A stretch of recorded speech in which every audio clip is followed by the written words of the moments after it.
यादव ने मध्य प्रदेश में अपनी ताकत दिखाई।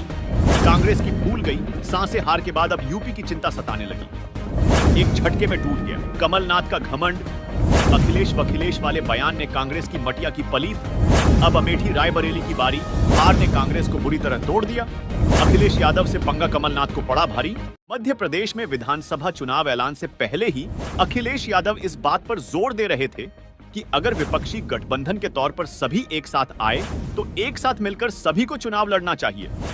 लेकिन 2018 की जीत का खुमार कमलनाथ और कांग्रेस पर इस कदर चढ़ा हुआ था, भूल गए कि बिना सपा के 2018 में मध्य प्रदेश में सरकार बनाना कांग्रेस के लिए नहीं, मुश्किल नहीं, नामुमकिन था। ऐसे में कमलनाथ बार बार अखिलेश को चुनौती दे रहे थे। यही नहीं, आखिरी वक्त पर सपा के प्रत्याशियों के खिलाफ कांग्रेस ने अपने प्रत्याशी खड़े कर दिए, बल्कि अखिलेश यादव के खिलाफ कमलनाथ से टिप्पणी कर दी थी, जिसका खामियाजा कांग्रेस को हार के साथ भुगतना पड़ा। चुनाव के बाद सपा मुखिया अखिलेश यादव ने मध्य प्रदेश में किया एक और बना खेल। कांग्रेस की फूल गई सांसें अब समझौता करने के लिए गिड़गिड़ा रहे। लेकिन जिस दिन अखिलेश यादव के खिलाफ कमलनाथ ने टिप्पणी की थी और कांग्रेस ने सपा के प्रत्याशियों के खिलाफ प्रत्याशी चुनाव में उतारे थे, कांग्रेस उसी दिन मध्य प्रदेश में चुनाव हार गई थी। वह बात अलग है कि एक बार जीत का घमंड कांग्रेस को हिलोरे मार रहा था, तो तब तक वह बात समझ नहीं आ रही थी। बीजेपी ने न सिर्फ मध्य प्रदेश में फिर से बहुमत हासिल कर लिया, बल्कि कांग्रेस की हालत इस कदर हो गई कि उसका नाम लेने वाला भी अब कोई नहीं बचा। सियासी पंडितों की मानी जाए तो बीजेपी की इस जीत ज्यादा अखिलेश यादव की है। अगर सपा के साथ कांग्रेस गठबंधन कर लेती तो आंकड़े पूरी तरह से पलट जाते। लेकिन कमलनाथ की सलाह पर दिल्ली में बैठे नेताओं ने भी अखिलेश यादव को आंखें दिखाना शुरू कर दिया था।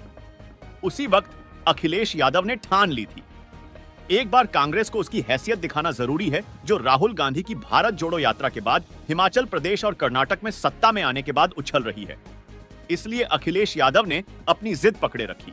मध्य प्रदेश के अंदर सपा को कोई नुकसान नहीं हुआ, बल्कि उल्टा उसका वोट परसेंटेज भी बढ़ा और संगठन भी मजबूत हो गया, जिसकी बदौलत ही कांग्रेस के खाते में जो वोट जाने चाहिए वह सपा के खाते में आए और वोट बढ़ जाने की वजह से बीजेपी के प्रत्याशियों की कई जगह जीत हो गई। किसी भी तरह अखिलेश का नुकसान नहीं हुआ। उसके सपा ने एक बड़ा ऐलान कर दिया। अखिलेश यादव ने कहा कि मध्य प्रदेश के बुंदेलखंड में सपा को मजबूत करने के लिए दफ्तर खोला जाएगा। समाजवादी पार्टी का यह दफ्तर खजुराहो में होगा, यानी न सिर्फ विधानसभा चुनाव बल्कि लोकसभा चुनाव में भी कांग्रेस को झटका लगने जा रहा है।